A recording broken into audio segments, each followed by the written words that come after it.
This is an emergency transmission. Citizens of the world, please, make no mistake. The zombie apocalypse is near. Will you cower and hide, or join us and fight? We are Dezombified, so stay on point and watch your six.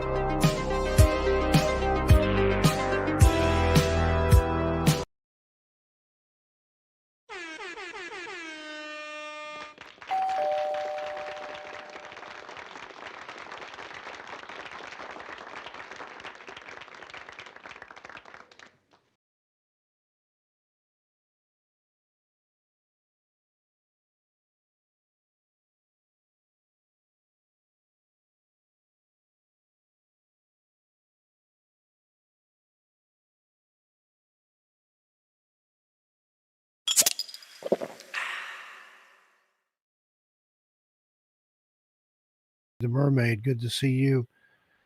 Pam Smith. Jose. Oh, wait, no sound. Hi. No sound? They're saying no sound, no voice. I'm way back up in the chat. Okay, there. Can you hear me now? All right. We're good. So if you can hear me, give me a thumbs up. If you can't hear me, give me a thumbs up. Anyway, as I was saying, hello and welcome to Season 1, Episode 13 of Real Evil. This will be the final episode for this season. We'll talk about what's coming up in the next season after we recap. Camaro Z28, Clem, good to see you here. I saw Tamana St. Germain earlier. Some of you were here like 2 hours early. Maraid the Mermaid, Pam Smith, Jose, Boney Plater. Are you kidding me? No, not a bit. Chris Jarvis is here. Blue Heron, hi there, Blue. I don't recognize the name, but if you've been here before, welcome back. If I've been here before. Welcome in. Okay. Who else? I believe that's all I see. Did I miss somebody up here? No. I thought John Edmonds. Didn't see John Edmonds the first time through. Back to the chat here. Melissa Nicole, good to have you with us. Master Angla. And I believe El Loco Nightmare. How are you doing? Seen you in a hot minute. Okay, I believe we're caught up with everybody. Gemma, come on in and say hi to all these friends in our living room here. Hello, everybody. What's good, fam? So, I have a funny story I want to tell really quick. You know how I always tell you guys Ray brings home like random stuff, and I wish I had known because I would have put batteries in it, but he brings this thing in today, and my 3-year-old looks up at it and goes, "Mommy, it's Steve, right?"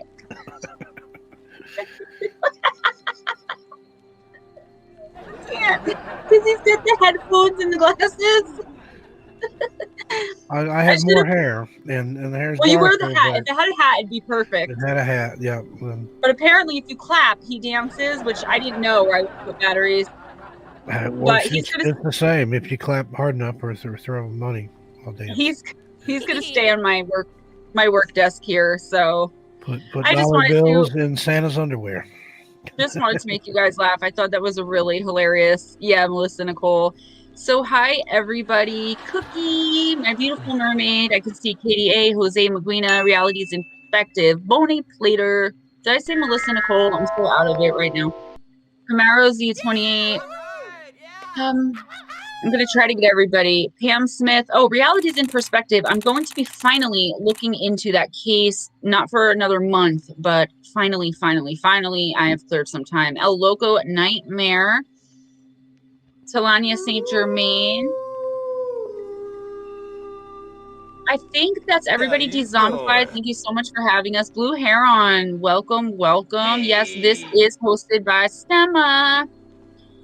If I miss you, I'm so sorry. I hate like John Edmonds, Master Angla. There we go. I hate it because I'm like, I don't want to make anybody feel bad. Yeah, the only one I didn't say hi to out of all those is KDA because she came in after you started. All right, guys. So that's it. 22 what we're watching. 17 likes. Hit that like button, please. It helps the channel.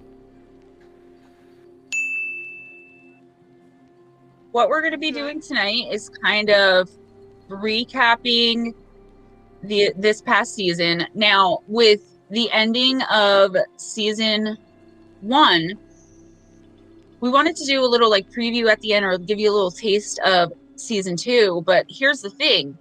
We're thinking about a possible format change. We don't want to do anything that's dull or bland. We still need to talk about it before next week of what we're going to do, because I'm thinking like maybe we should do like one thing for the season, like just serial killers will be season 2, you know, and we'll do like 8 episodes.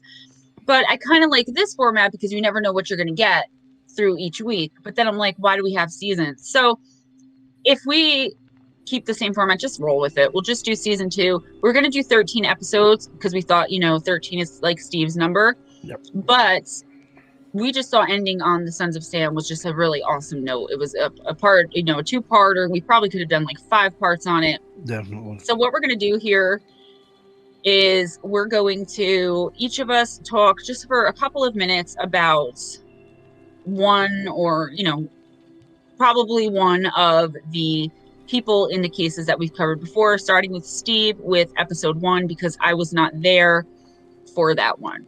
So I hope that makes sense. And yeah, the crew is here. Clem, you're absolutely right. The whole crew's here pretty much. I don't know that we're missing many people. So yeah.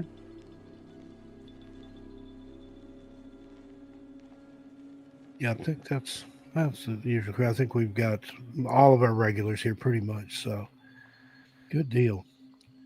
So we'll go ahead and take off here. Yeah, for the first episode, Gemma wasn't able to join me. She joined me starting with number 2. And the first episode covered the rapist cannibal killers of Jeffrey Dahmer and Albert Fish. Dahmer, you almost feel sorry for because he just really wanted a friend. He had, I guess, the most severe separation anxiety of anybody I've ever heard of. And he would do things to people to keep them from leaving, including he even tried to make zombies out of some of his victims by drilling holes in their head and pouring bleach and ammonia and different things in their skull, thinking that he could make them brain dead and they'd still be alive and they could be his friend and sit and watch TV with him. So yeah, he was a little messed up. Excuse me. But I kind of understand that, you know, like I said, in a way, but still, that's no excuse because you want a friend. You know, he should have got a dog maybe, but as with a lot of these guys, he started out dispatching animals, so he probably had a dog and did away with it. And then at some point he decided, you know, that by eating people, by becoming a cannibal, what better way than to keep somebody forever, but for them to become a part of you by ingesting him. And that actually goes back. Apparently he had studied some like ancient Mayan texts and things like that, where they talked about that when they slew their enemies in battle, they would eat parts of them, particularly the heart and things like that, so that they would possess whatever they had that they might not have. So old Jeff was out there, and to think that he worked in a candy kitchen and stirred the chocolate up. And there's a new documentary about him that's on, again, I can never remember if it's Netflix or Prime or this one or that one, but I watched it the other night and I felt the same way. I did feel a little bad for him because really he just didn't want these one-night stands and these hookups that back then, if you were homosexual, it was kind of expected that you remain in the closet. And a lot of the men were married professional men that he was meeting, and they didn't want to stay. All he wanted to do was cuddle. Okay. He tried cuddling with a mannequin. You know, obviously it didn't work. And this documentary was really good. I wish I could remember what the name of it was. It wasn't My Friend Dahmer, but if you look at a new documentary, I'm pretty sure it's on Netflix about Jeffrey Dahmer. It went through the entire thing. Like his one neighbor was shocked, you know, when he saw all the police outside of his house. He's like, oh my gosh, is Jeff okay? And so, yeah, we're not going to spend too much time on each case, but no, season 2 is going to start next week. bony. So Steve, anything else? Well, Albert Fish, I mean, there's not much you can say about him. He was, my definition, I think, of real evil. Him and some of the later ones, which I'll mention, but in particular, and for that time frame too, just you didn't usually have people that were necessarily that sick and twisted. He was into the whole cannibalism thing too, and he liked to victimize children, which that just makes it 10 times worse for me. I mean, it's bad enough what Dahmer was doing, but the way Fish carried on was just, I don't know. There's a special circle in hell for people that do things to children, especially kill and eat them. So there's not even a lot that I can say about Fish without getting angry about it. Do you have anything on him, Gemma? No, I don't. It's the same thing. I try really hard not to think about Albert Fish. I found out about him, I think back in 2004. I was on a trip going to New Hampshire and we drove there. So I had a book, and it was the big book of serial killers. And I read that whole book, must have had 1,000 in there. And I got halfway through Albert Fish's story and just got sick to my stomach. I was pregnant at the time and just said to myself, I never want to hear that name ever again. Mm-hmm. So, yeah. Grace Bud and just let's go ahead and move on to. I'm only going to be talking about one of each of the people that we that was in each video. I thought that's what we had decided, so that's what I pulled up. So the second episode in Real Evil, when I first joined Steve, we were talking about child killers, and that's not people who kill children, but children who kill people. We talked about Mary Flora Bell was one of the two that we covered. She actually ended up being convicted of manslaughter by the end of all of this. The day before her 11th birthday, so May 25th, 1968, she strangled a 4-year-old boy named Martin Brown in what was called a derelict house. She was believed to have committed the crime alone.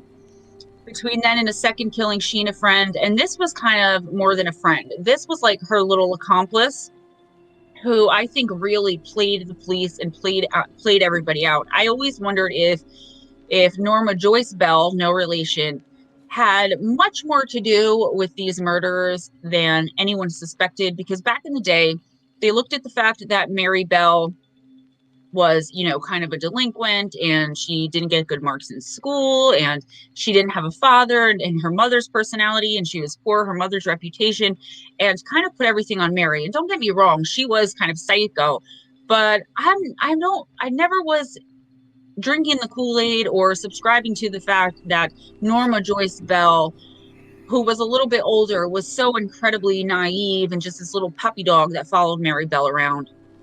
So I'll just quickly review one of the cases. On the 31st of July, 1968, the two girls took part in the strangulation death of 3-year-old Brian Howe on Wasteland in the same Scottswood area as the first, Martin Brown. Police reports concluded that both girls later returned to his body, with Norma carving her initial N into the boy's abdomen. This was subsequently amended by Mary from an N to an M, as she used scissors to cut off some of his hair, scratch his legs, and mutilate his genitals. The scissors proved to be Mary's downfall, as during police questioning, she made claims of seeing Brian in the area on the day with a known local boy carrying scissors. This local boy was at the airport that day, the day of the killing, and the police had not shared information about the mutilation with the public. Mary and Norma showed up at the house of one of the parents or grandparents, I think it was parents of the victim, and asked if the little boy could come out and play. And the parent said, he died. Or no, can we see him? And they said, he died. And they said, yeah, we know. We want to see him in his coffin. And, that was creepy. And they got kicked away, told never to come back because they were creepy. Mary Bell got released and given a new name when she was 23 years old. They gave her a new name, new identity. And she actually has a child that the state or government or somebody tried to take away, but she won and was able to keep her child. That's frightening to think about, that she's not only free, but allowed to have children. And then also in that episode, we covered the murder of... I know, but we just... We were supposed to just do one from each episode. One? Okay. I thought that's what we said before the show. One each from each episode, and so I understood, because some of them have 3 in it. So Like we would choose one from each episode. That's what we said. Okay, whatever. Let's see. Next, we had Killer Moms. And out of all those, I think the one that probably pisses me off the most is Casey Anthony. I mean, she's obviously, to me anyway, and that's my opinion, of course, she's just guilty as hell. And whatever happened to her, I don't think it's bad enough. And that's, I mean, Casey or Diane Downs, she's pure evil too. All these people, it's hard to pick the least evil out of some of them. But Casey Anthony wins the prize for that episode. And just the fact that she basically did away with her little daughter so she could go out and party. It put too much of a cramp in her lifestyle to have children when her parents would have taken the kid in, I think, with no problem. I think she did off with little Kaylee. Also, I don't think she did it on purpose, but I still think she did it. And also, I think that she didn't ask them to take care of the little girl because she wanted to keep up this image. And also she wanted to punish them. She wanted to use her daughter as a pawn, and look what ended up happening. Mm-hmm. Oh, Carl says Casey Anthony now lives in the city I live in, and I've always wondered how I would react to her if I saw her on the street somewhere. Can I just tell you quickly, and we're probably going to have to go to like 9:30, but I just want to say there was this teenage couple who the girl had I don't want to say prom night dumpster baby. She gave birth to a baby and killed the baby right when it came out. You know, as a lot of, not a lot, but there are many teenage girls who have done this throughout the years. This was back in the 90s. She was from not my high school, but the high school next to us. And my parents owned a restaurant in a neighboring town as well. And when the girl came in with her boyfriend after the trial, after she had gotten off, I don't remember what she got off with, but she ended up getting no prison time at all. And this was a very upscale town. I'm talking Wyckoff, New Jersey. That's a pretty upscale town. And they went in to eat, and my stepfather didn't want to serve her. And he was literally told that he had to, or he was going to get a lawsuit. And he had to serve this girl. And just on principle, he didn't want to. Now, I know that they were young, and I know that sometimes you don't know what to do. But as somebody who had my first child at 16, it wasn't easy for me to tell my parents. It wasn't easy for me to give up everything for this baby, but I chose to have the baby. Do you know what I mean? There were other options. This was only like 1995 or 1996. So people like that really make me sick when you do away with your kids simply because you don't feel like being a parent. You know how many times I didn't feel like being a parent? I know, Melissa Nicole, I didn't want to say that. That's my old beer pong name, and it always makes me sound so insensitive. But that would make a good punk band name. Prom Night and the Dumpster Babies. Yeah, because that was always my beer pong name, and everyone used to always laugh. They would be like, "Oh my God, you are too much, girl." But yeah, I know I'm gonna get heat for that, but it's a joke, guys. Come on, a little levity to the horrific here. Anything else, Steve? Steve, you can feel free to talk about all three in an episode if you want to. I'm just saying, I only pulled up one from I each misunderstood time. Format there, so I wasn't paying attention. I know, you never do, right? We always have this plan, like, because we only talk like 7 minutes before the show, and we're trying to like catch up, and then I'll be like, okay, so this is what we're doing, and then Steve is like, yeah, and then he totally goes against there, and I'm just sitting here like, what are you doing? Stream of consciousness from you, and I'm just he's a typical man, and he just hears a woman talk, and he goes, yeah. Like, I'll just say and get her to shut up. Nod my head, and then smile and nod. Did you see my face? Like, what is he doing? But we'll go over. If we have to go over, we will, because it's always a fun show. This is one of my favorites throughout the week. All of them are my favorites for different reasons, but I really like doing this one because we do have a lot of fun here. But, so if you're done, I'm going to post I wanted to comment on the dumpster thing. Sometimes that's the way people deal with awful tragedies and just weird things, and there's levity and humor.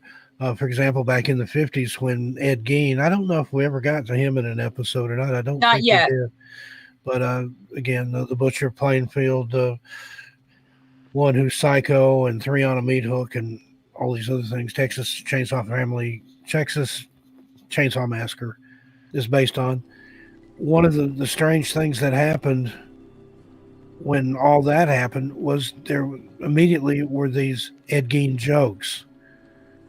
And they even talked about that in Life magazine when they did a special. I mean, again, this was like in the 50s or sometime. You wouldn't, nowadays, you kind of expect it that somebody's going to crack on anything. You know, there is no sacred cows anymore, no real decorum or morals or anything. But, some of the jokes were like, how do you tell when it's cold at Ed Gein's house? The furniture has goosebumps. Or what did he say when the sheriff came to arrest him? Like, oh, I have a heart. He was standing at the stove there was a heart in a saucepan on the stove. Just things like that. But again, that's the way some people may deal with it. And it's the same as when other people discuss something that's taboo, some people will giggle and laugh and things. It's just a natural reaction. I'm that way. Do you remember that I was just saying in the chat, the whole fireside chat we had to get rid of because I made a joke about domestic violence? Listen, I'm a domestic violence survivor to the extreme. I just put it in the chat. And that's how I deal with the trauma and the memories and the pain. But I got to remember there are people that are still in that situation. And there are people that don't use humor. I use humor. But we had to get rid of the entire thing because people were just really coming at me. And I totally see their point, but it was just like, I was just being me. Like, that's just how I am. So if I offended someone, sorry, come for me if you want. Yeah, we had to get rid of that episode. We could have just cut that part out. I was like, just get rid of it. Just unlist the whole thing. But in these days of cancel culture and people that get triggered, I think it's ridiculous myself. But I don't understand how a generation that was raised by South Park and Family Guy are so offended over everything. But seriously, we'll move on.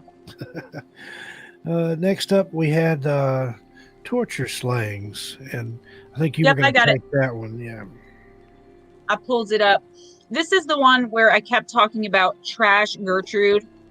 Now we had more than one on here, but I pulled up the murder of Sylvia Likens because I think that stuck with a lot of you guys too. I remember a lot of you guys were really affected by this one in particular. Just to give you the rundown, Sylvia Marie Likens, she was an American teenager who was tortured and murdered by her caregiver, Gertrude Vanishevsky. Many of Vanishevsky's children and several of their neighborhood friends. This abuse incrementally lasted for 3 months before Likens died from her extensive injuries and malnourishment on October 26 in Indianapolis, Indiana. She was increasingly neglected, belittled, sexually humiliated, beaten, starved, lacerated, and dehydrated by her tormentors. Her autopsy showed 150 wounds across her body, including several burns and receded skin. Via intimidation, her younger sister Jenny was occasionally forced to participate in her mistreatment. The official cause of her death was determined to be a homicide caused by a combination of subdural hematoma and shock, complicated by severe malnutrition. All of this started because her father's $20 payment for Trash Gertrude to take care of them was a day late. That's how it started. It progressed. Vanishevsky, her oldest daughter Paula, her son John, and 2 neighborhood youths, Coy Hubbard and Richard Hobbs, were all tried and convicted in May of 1966 of neglecting, torturing, and murdering Likens. Now, Sylvia had somehow convinced the police when they showed up and saw this poor young girl's body that she had run off with a group of men who ganged her. I'm not going to say the word. And then she had carved into her chest, "I'm a prostitute and I love it," or something like that, and then laid down and died. That these men that she ran off with did this to her. Even though it was found later she was a virgin, they still didn't go back and arrest Gertrude. It was described by the deputy prosecutor when it finally did go to court. Oh, sorry, I missed this. Her sister Jenny whispered to the police, "Get me out of here for good, and I'll tell you everything that happened." And that's when the real thing came to light. I don't understand how, as a police officer, you just believe that, but okay. Deputy Prosecutor Leroy New described the case as, quote, "the most diabolical case to ever come before a court or jury," end of quote. And that's definitely true. I think still to this day, to be honest with you, I'd be hard pressed to find. I mean, I can find something similar or almost as bad, but this is in like the top 3 for me of like the most despicable and just horrific torture slayings. Gertrude's defense attorney, William C. Becker, described Likens as having been subjected to acts of, quote, degradation that you wouldn't commit even on a dog, end of quote, before her death. Gertrude was found guilty of first-degree murder, sentenced to life, but she was released on parole in 85.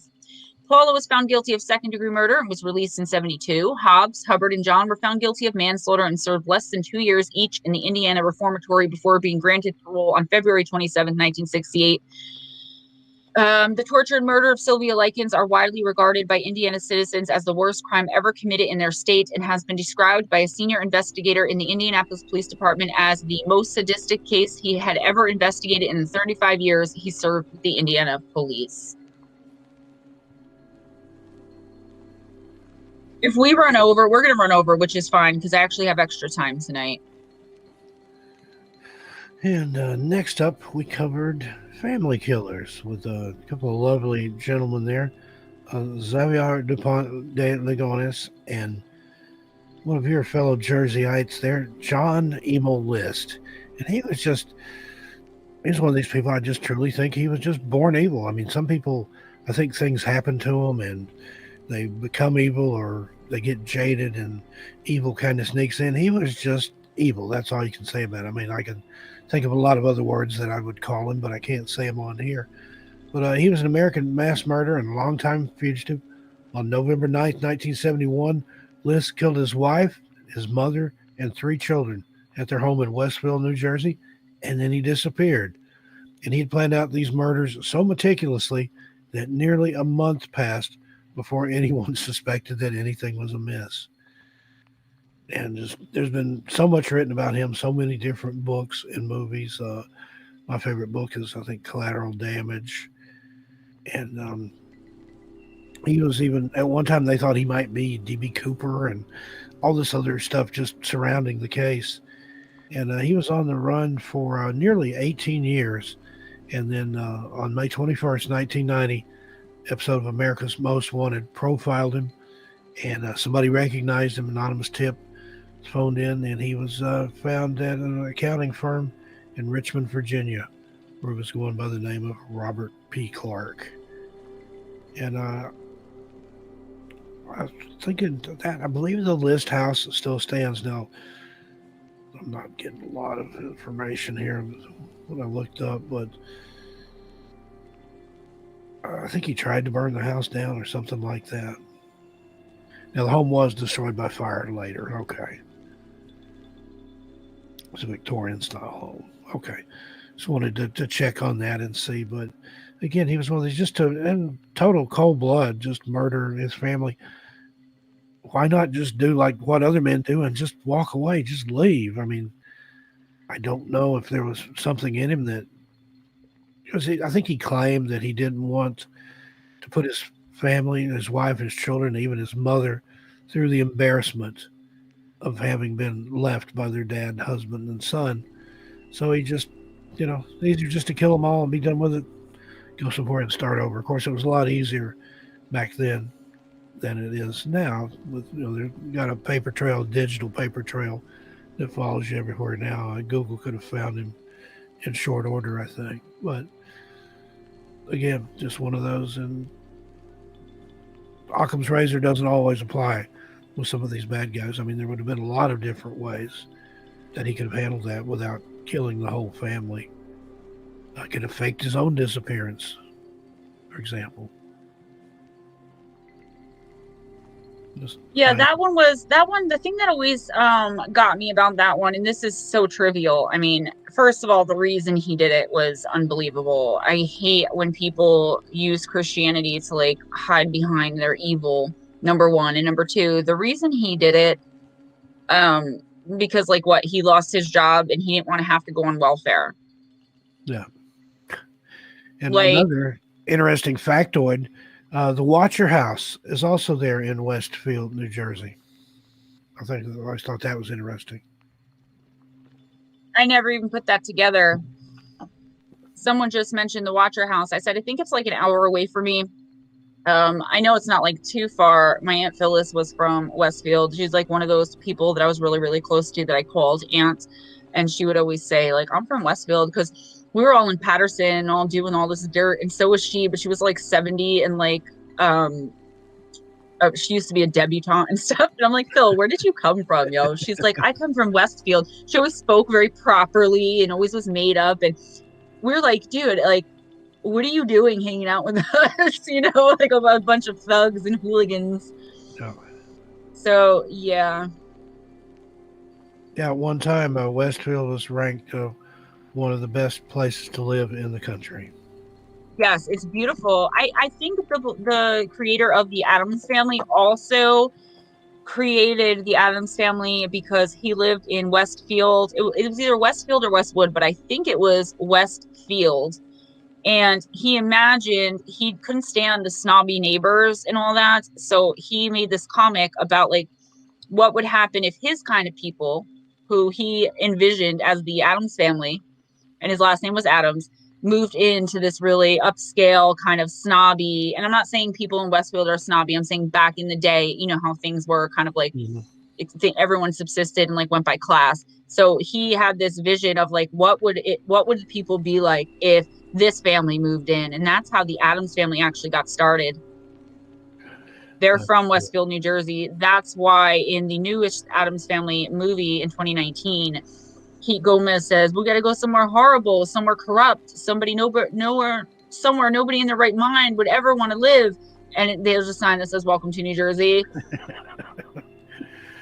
Oh, and that house did sell in 2019 after years and years and years. I'm talking about the Watcher house here on the market at a 657 Boulevard Street at a $400,000 loss. And to date, the Watcher has never been identified. Some people think it was the people that moved in because they got in over their heads.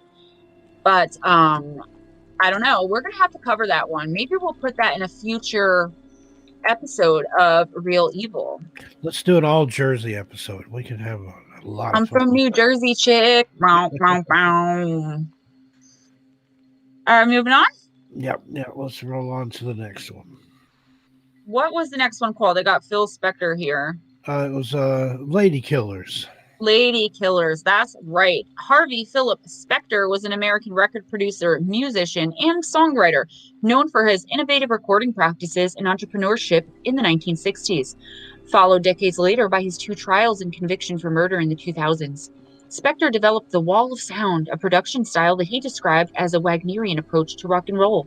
He is regarded as one of the most influential figures in pop music history and as the first auteur of music industry for the unprecedented control he had over every phase of the recording process. Born in the Bronx, he moved to Los Angeles as a teenager and began his career in '58 as a founding member of the Teddy Bears, for which he penned "To Know Him Is to Love Him," a United States #1 hit.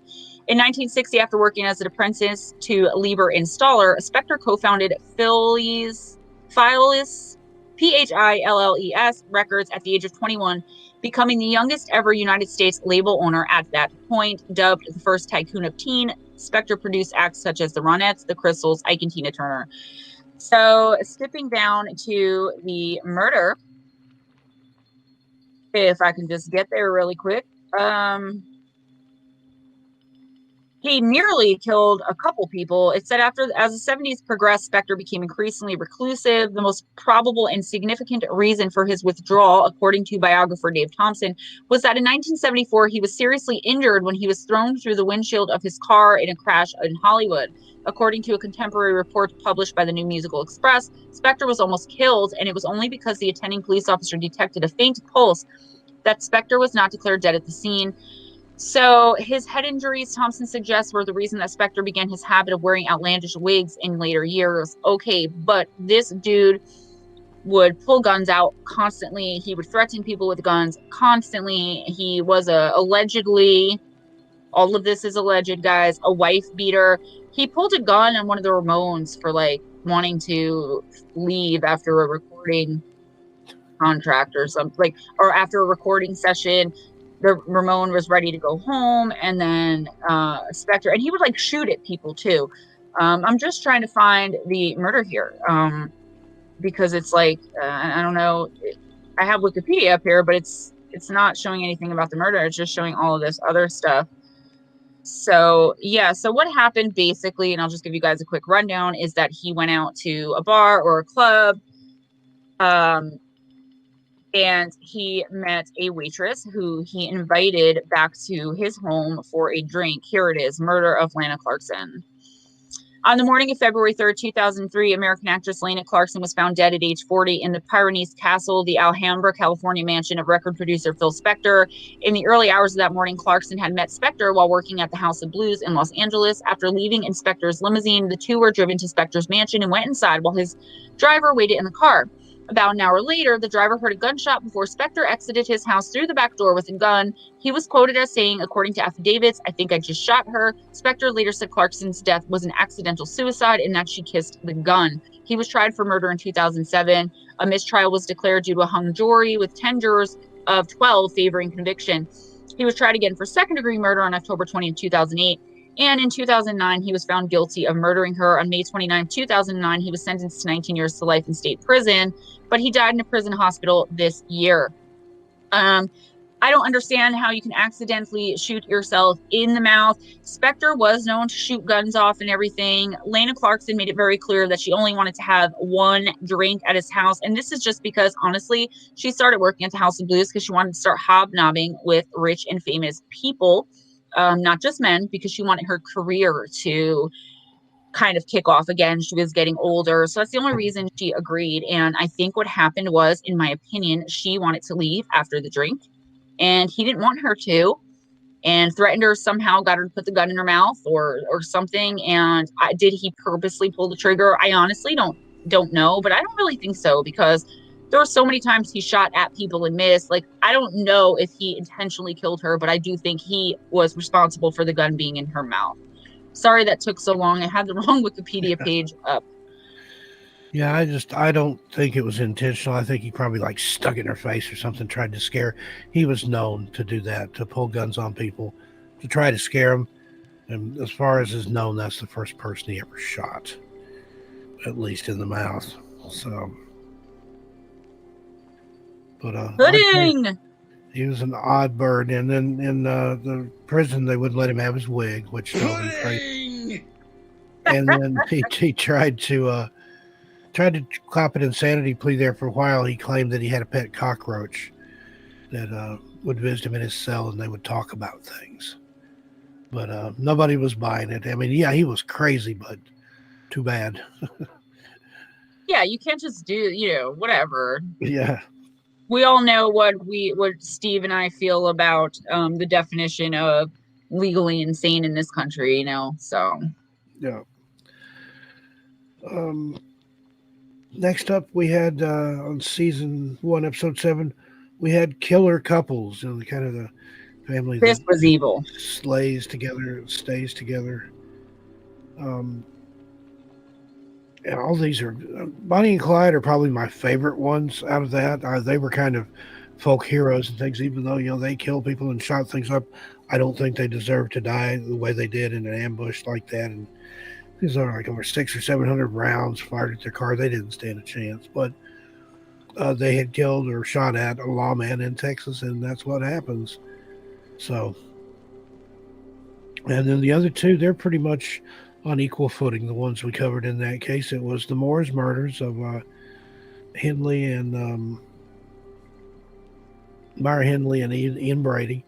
Just totally disgusting people, especially him. I think he talked her into a lot of stuff and coerced her into doing a lot of the things that they did, and which included killing people and burying them out on the moors and then taking photographs of them standing on the grave. They actually recorded their last victim on audio tape. He would have had videotape, I'm sure, if videotape had existed in the consumer format at that time. But that brings us up to date to Homolka and Bernard, what's his name? Paul Bernardo. Barbie and Ken. Ken and Barbie killers. They were like Brady and Henley times 10. They did all that. They videotaped the victims. He, again, sort of coerced her into it, but I think she was just as twisted as he was because she helped participate. She even gave her sister to him to do as he pleased as a Christmas present, and then they ended up overdosing the sister and claimed that she drank too much alcohol and strangled on her own. But then they admitted killed her, and they had a videotape that they had made with what they called their fireside chat, oddly enough, where they sat and candidly talked about their crimes, bragged about it, relived certain pieces of it, what they liked, what they didn't like, what was funny about it, and all this. But what they didn't count on was that evidence, or that tape was found and used as evidence against them in court. And that was, I remember that being a really big deal, particularly with the Canadians, because there was a gag order on the whole case, and you weren't allowed to discuss it anywhere in Canada. It was illegal. So a lot of Canadians, that was in the infancy of the internet. A lot of people from Canada would come on, like IRC chat, AOL chat, Yahoo chat, things like that, to get the latest information about that case, because, can't stop the internet. Was there something, and you might have said this, I'm sorry, I was typing, and it's hard for me to do two things at once, but wasn't there something where she got off with like this really sweet deal, and then after they signed all the papers, that's when they found the video and they couldn't hold it against her because they had already signed? They kind of took, thank you, Joker, I'll go over and subscribe. They kind of took the they kind of took her word for it that she wasn't an active participant. And then after they signed this deal and gave her this really, really sweet deal, I don't even know that she went to jail, and if she did, it wasn't for that long in prison, that they found that she was actually just as, if not more, culpable and involved than Paul was, but they couldn't touch her. Yeah, she turned state's evidence, or whatever they call it, Crown's evidence, or whatever they have in Canada, against him, and got immunity for testimony. I think she did serve, it was just a short amount of time, I think like a matter of months. Yeah. And then all that came to light, and like, too bad, let her go. That's why, like, I know here in the US, if you're going to get immunity, you need to prove, like, with a polygraph test, with corroborating evidence, you have to prove all of these things for 100% pretty much, that you actually were not involved at all. And if you're lying, they take your deal. Like, they don't just give immunity like that. And I felt really bad, Or you end up with something totally stupid like an Alford plea. Melissa Nicole, she did let him have her sister. He was saying how because Paula wasn't a virgin when they met, her sister looked enough like her that he could pretend that he was taking her virginity by taking her sister's virginity, and they started to obsess over it. But when giving her the drug that she was knocking everybody else out with, she gave her too much right in her parents' living room, and then had the BASS's to, wake the parents up after trying. It was horrific. If you didn't see that episode, go back and watch it. We did a really great rundown on it. What was it, episode 8 or 7? For the killer couples? Yeah.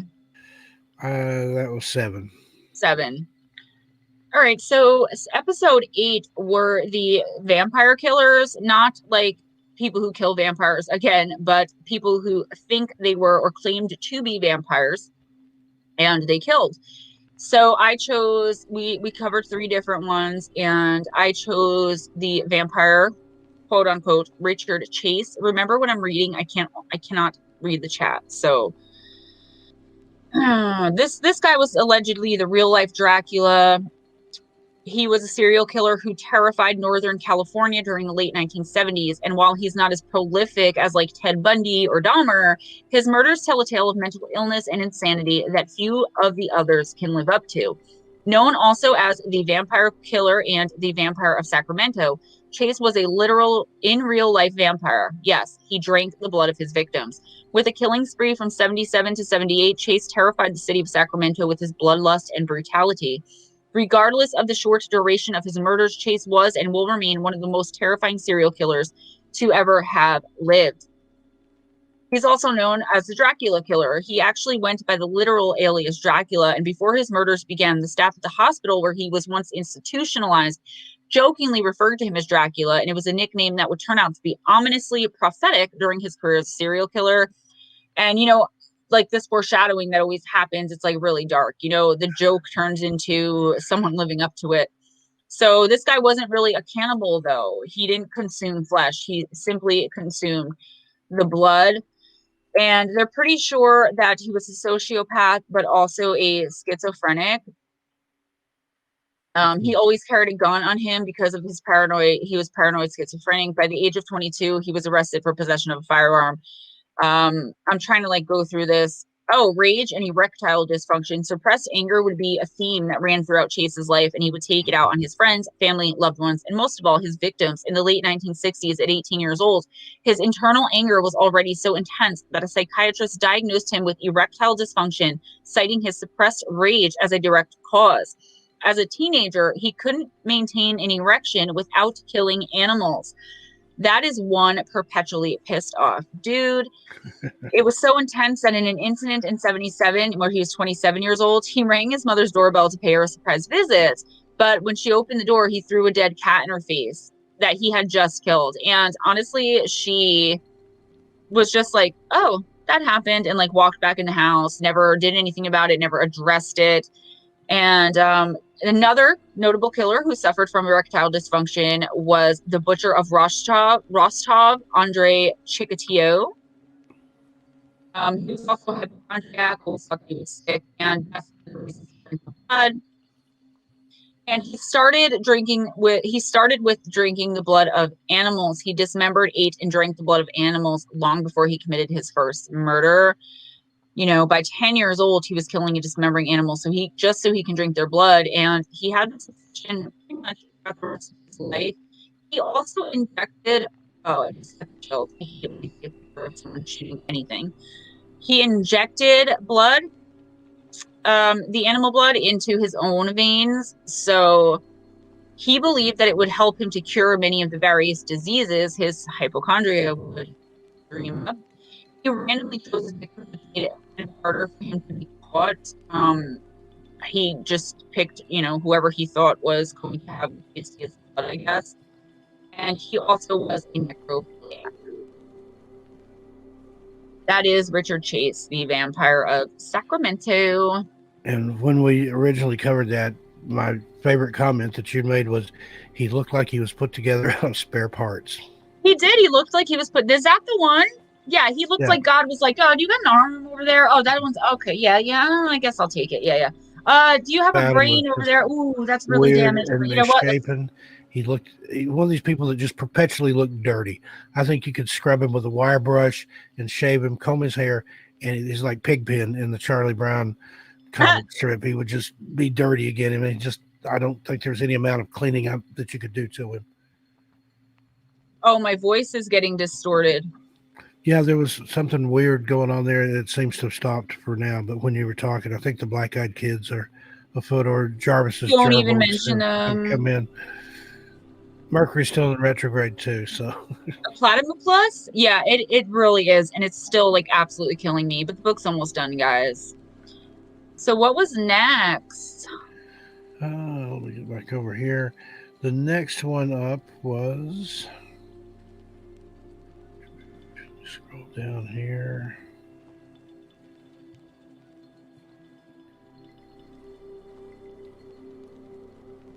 Friends that kill. Killer friends. Frenemies. And to be honest with you, I don't remember who we covered in that one. Hang on, I hit the wrong thing here in the generator. Because pay special attention, because I'm going to do something. There we are. Can you refresh my memory on who we even covered for that one?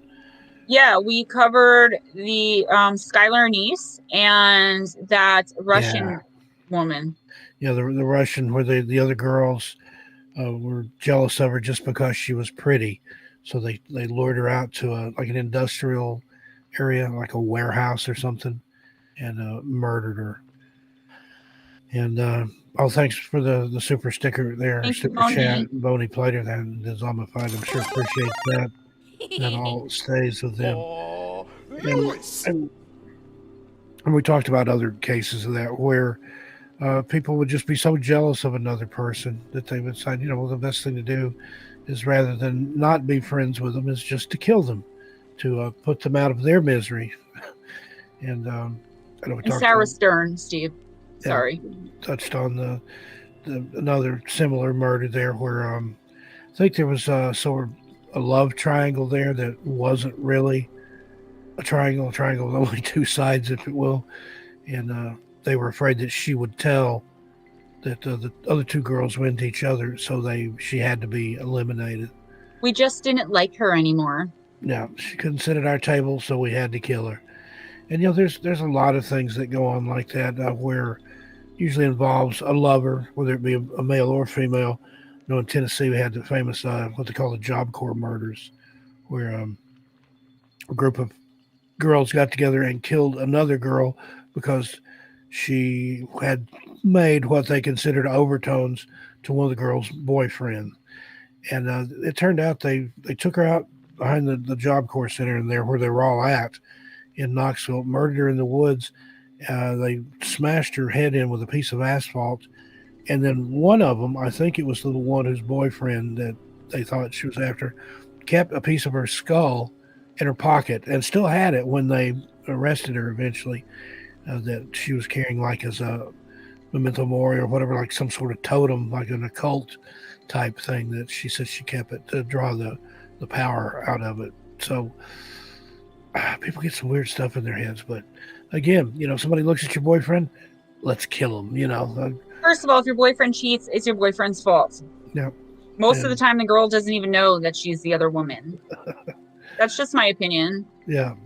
And then again, it goes both ways. It takes two to tango. So if you're going to kill one, kill them both. No, I can't say that. But, I don't see where people come up with that logic that, if I can't have them, nobody can, that sort of thing. And I've been in that situation before. I wasn't cheating or anything, but my first wife decided it'd be a good idea if I was dead. So she tried to kill me. But I survived to tell the tale. She tried to stab me. She tried to throw a radio in the shower with me. And then she tried to overdose me on muscle relaxers. But my guardian angel was watching out for me. She was mentally ill, which I didn't know about when we married. And family later on admitted that they knew that she was very sick and needed a lot of help. And I'm like, well, why didn't you tell me? And they were like, well, we figured out of all the people that you could help her get help because she didn't want help. She liked being crazy. And didn't work out so well. But again, the grace of God, the only reason I'm still here. And I used to lay down at night and go to sleep. That was the scary thing. Looking back now, it scares me more than it did then. But again, yeah, I'm still here. I'm here for a reason. But I could sit here for like a week talking about all the times I was almost friggin' killed. Yeah. By this one psycho I was with. Next we had the chameleon killer, and we only covered him. We're talking about the Barrel Girl murderers, Terry Peter Rasmussen. He's an American serial killer, killed at least 6 people in a crime spree that spanned decades and stretched across the continental United States. Due to his use of many aliases, most notably Bob Evans, Rasmussen is known as the Chameleon Killer. He's the suspected perpetrator of the Bear Brook murders. The bodies of his girlfriend, California woman Marlise Elizabeth Honeychurch, her 2 daughters, and his own daughter were discovered in 2 barrels in Allenstown, New Hampshire in 1985 and 2000, respectively. He had settled in Manchester, New Hampshire under the alias of Bob Evans in the late 70s. As Evans, he dated Denise Bowden, who disappeared in 1981. Bowden's daughter was abducted by Rasmussen and taken to California, where he raised her under the pseudonym Gordon Jensen. He abandoned her in 1986 and was subsequently imprisoned on child abandonment charges. After his release, he assumed the name Larry Vanner and married chemist Unsoon June in 2001. He died in prison in 2010 after being convicted of her 2002 murder. I always wondered, because of the fact that the still unidentified little girl had some Asian descent. She was of Asian descent, had like, I don't remember exactly what they called it, but I'm wondering if Unsoon June was her mother and if they actually tried to put that together. I'm sure they did. Although the Allenstown barrels were discovered during his lifetime, Rasmussen was not named as the culprit in 2017 when DNA profiling connected him to the crime scene or to the crime. So we did Unsolved, and then we realized that very recently this had been solved. So we're going to do another Unsolved. Subsequent investigations led to Honeychurch and her daughters being identified as 3 of the 4 victims found in Allenstown. The identity of the 4th victim, his daughter, remains unknown. Since 2017, he has been named as a suspect in several other crimes. By 1978, Rasmussen was dating Marlise Elizabeth Honeychurch. Honeychurch was last seen in La Puente, California on Thanksgiving Day that year. After an argument with her family, she left with Rasmussen and her 2 daughters, 6-year-old Mary Elizabeth Vaughn and 1-year-old Sarah Lynn McWaters. In November of 1985, the bodies of Honeychurch and Vaughn were found in a barrel in Bear Brook State Park in Allenstown, New Hampshire. They were found to have died of blunt force trauma to their heads. A second barrel was found about 100 yards from the first one in 2000, containing the body of McWaters and an unidentified child aged between 2 and 4 years old. The identities of Honeychurch and her 2 children were not known until they were confirmed by DNA profiling in 2019. As of June 2019, the 3rd child remains unidentified, but authorities were able to confirm that Rasmussen was her biological father. He was also a suspect. He lived a mile and a half away from her 14-year-old Laureen Ron when she disappeared from Manchester, New Hampshire in April of 1980. Denise Danielt, a 25-year-old woman who lived 2 blocks from the Ron residence, went missing from a bar in June of 1980. Danielt had been living on the same street as Rasmussen.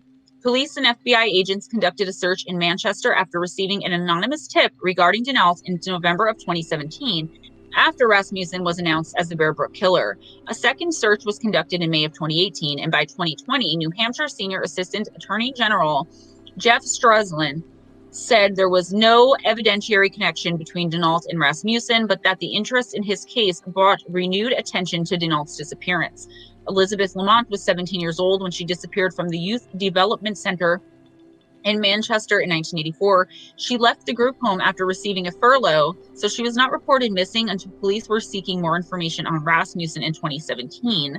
And at that time, a tipster speculated that she could have been the Elizabeth Evans that had been listed as Rasmussen's wife during his time in Manchester. And let's see, that's pretty much it. San Joaquin County, California Assistant Sheriff John Huber speculated that Rasmussen may have been responsible for killing the San Joaquin County Jane Doe. In 1995, the unidentified woman's body was discovered by scavengers inside of a refrigerator, which had been dumped in a canal. Like Rasmussen's other victims, she had died of blunt force trauma to the head. And I believed in, I can't hear that name Bob Evans without thinking of the restaurant or the sausage. I said that last time, remember? It cracks me up every time. We actually missed an episode in there. We had doctors and nurses who killed. Oh my God. Was before Bear Brook. Yeah. But that one, I think the Supreme, and they're all evil again.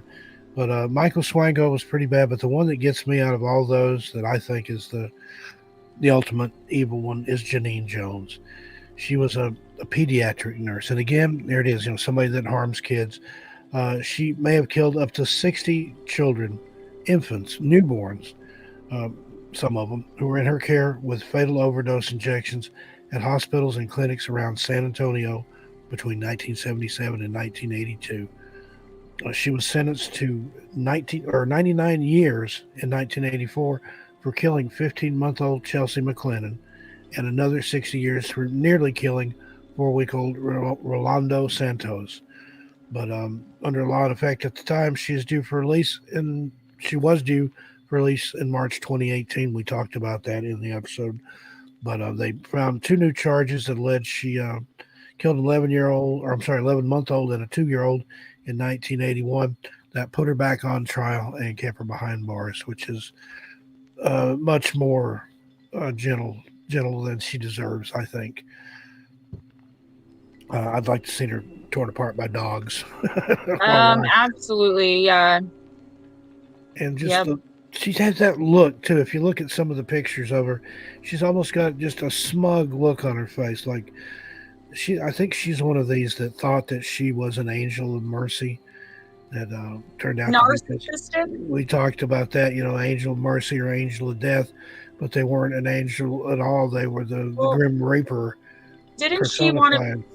Wasn't she one of those people, and I could be wrong, but I'm pretty sure I remember it being like she was one of those people that would cause harm because in a lot of the cases, not all, but in a lot of the cases, she wanted to be the one to know, like, be like, oh, I know what the problem is, and I'll save this kid, and then be the one to go and save the kid. Almost that's not Munchausen syndrome. Munchausen by proxy, but projected onto somebody that wasn't a family member. It's like some sort of a hero syndrome or something like that. Where it's not Munchausen. I said the exact same thing the same time you did, but I forgot what it's called. But it is something like something hero, something like that, where you throw somebody in the lake and then save them from drowning, so you can be the one who saved them from drowning. But people have been wanting us to cover Gypsy Rose Blanchard for a while. That's probably coming up in season 2 as well. Like I said, we're going to do another Unsolved. We're going to do another 2-parter. We do have a lot of cool things. Do you want to recap Sons of Sam? I mean, we just finished it last week. And that one, and just since we did that, I've learned so much more on that case. There's a guy here on YouTube. He has a gardening channel of all things. He's a horticulturist and landscaper. His name is Manny Grossman, Grossman. Go find his channel if you're interested in Son of Sam. He just sort of did this by accident, the first one, and it took off, and now he's got all these different videos about Sons of Sam. He's from Yonkers, New York.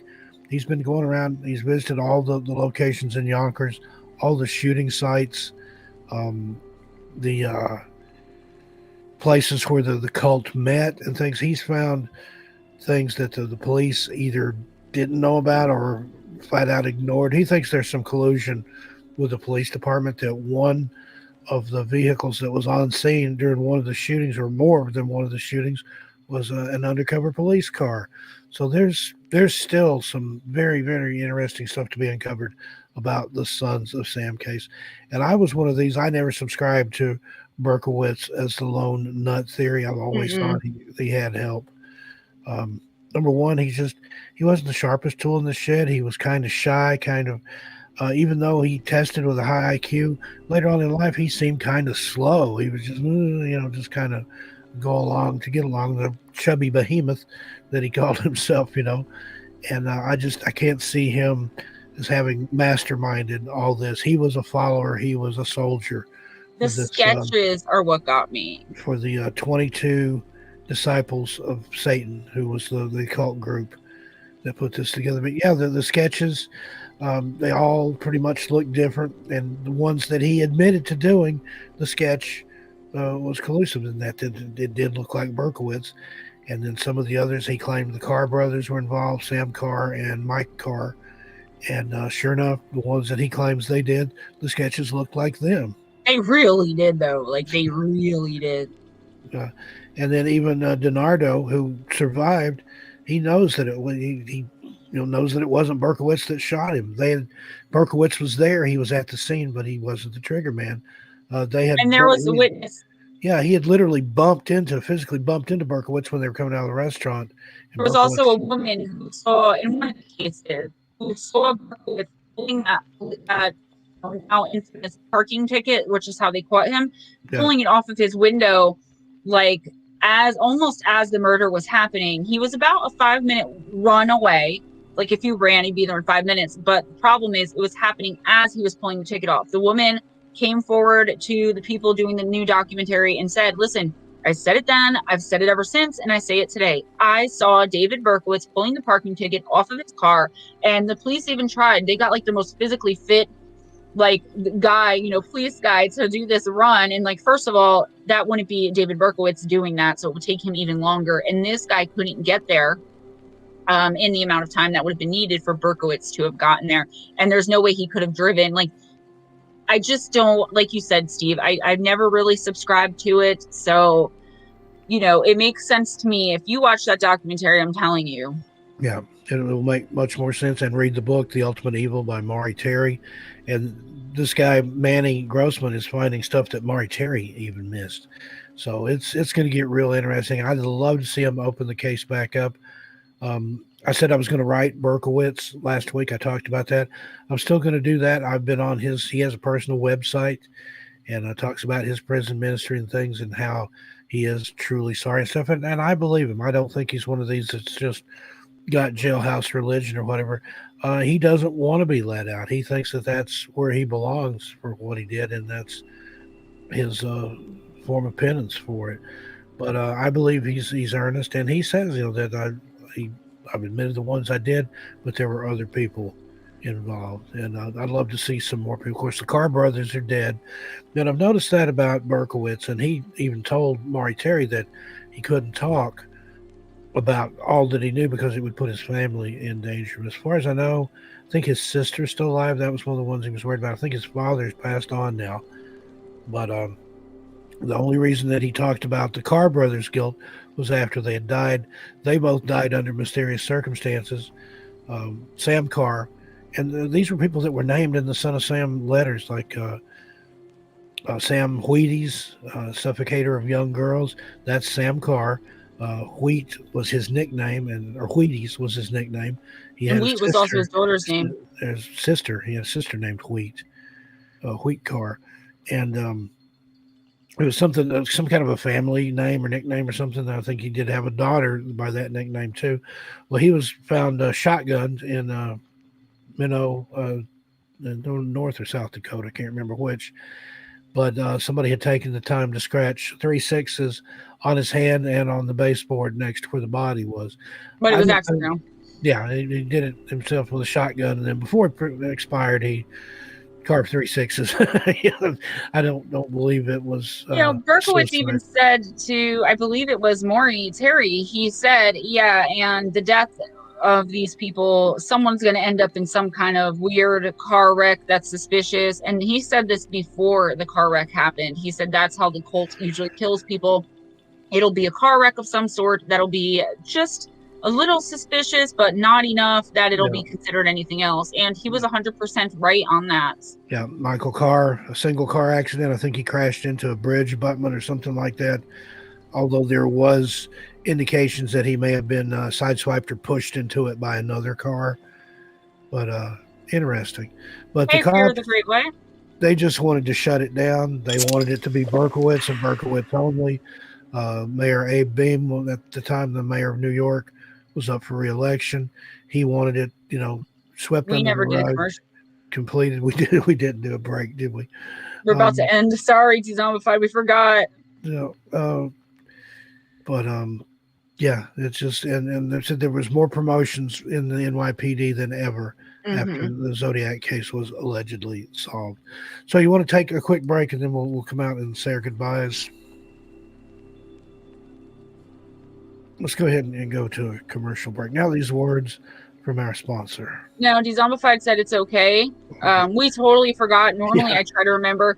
But, I set an alarm last time. I forgot to set an alarm. Let's say goodnight. I'll start off because Steve always ends it for us. So I just want to say goodnight to everybody. Thank you guys so much for joining us. All of your constant and unending support of everything Steve and I do. Also, if I promised you a chart or a tarot reading, just email me if you can. I'm probably going to be doing those Sunday. I think there's only like 2 of you if you're in the chat or listening later. And so I look forward to season 2 next week, and I love you all. Have a great night. Be kind to each other. It doesn't cost anything. Always go in grace, and see you guys next week. Sweetest dreams. Mwah. Sounded like you said Swedish dreams. I like the sound of that. I gotta pee. But yeah, Swedish dreams, everybody. We covered a lot of ground there in 12 episodes, and we're probably going to change it up just a little bit for season 2, which starts next week. You don't have to wait another year. Melissa Nicole, Swedish Fish and Swedish Dreams for everybody. We're going to go ahead and get out of here so Gemma doesn't float off. It's every week because of this, okay? And you went right before the show. I mean, like immediately. But we went longer tonight, though. We did. And Mulder's looking at me cross-eyed, too. His back teeth are about to float, so he needs a cigarette. And, Jose Maguina, great show tonight, Stemma. Thank you guys so much. But we will be back next week. In the meantime, join us over on Missing Persons and Mysteries Friday night for Campfire Stories. We've just been telling stories ourselves and not had any guests on lately. We're going to be doing another show where we have guests, but it's going to be different than Campfire Stories. Sundays, Fireside Chat, and we've got more production videos coming out this week.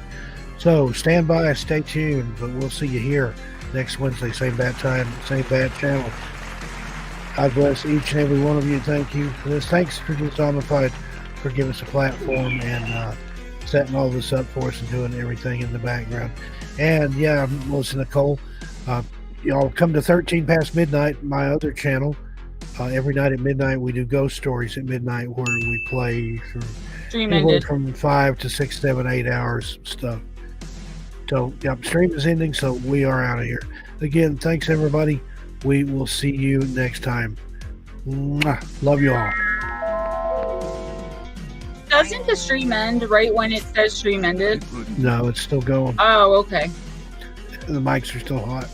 Oh, that was just a question. Good night, Puddin'.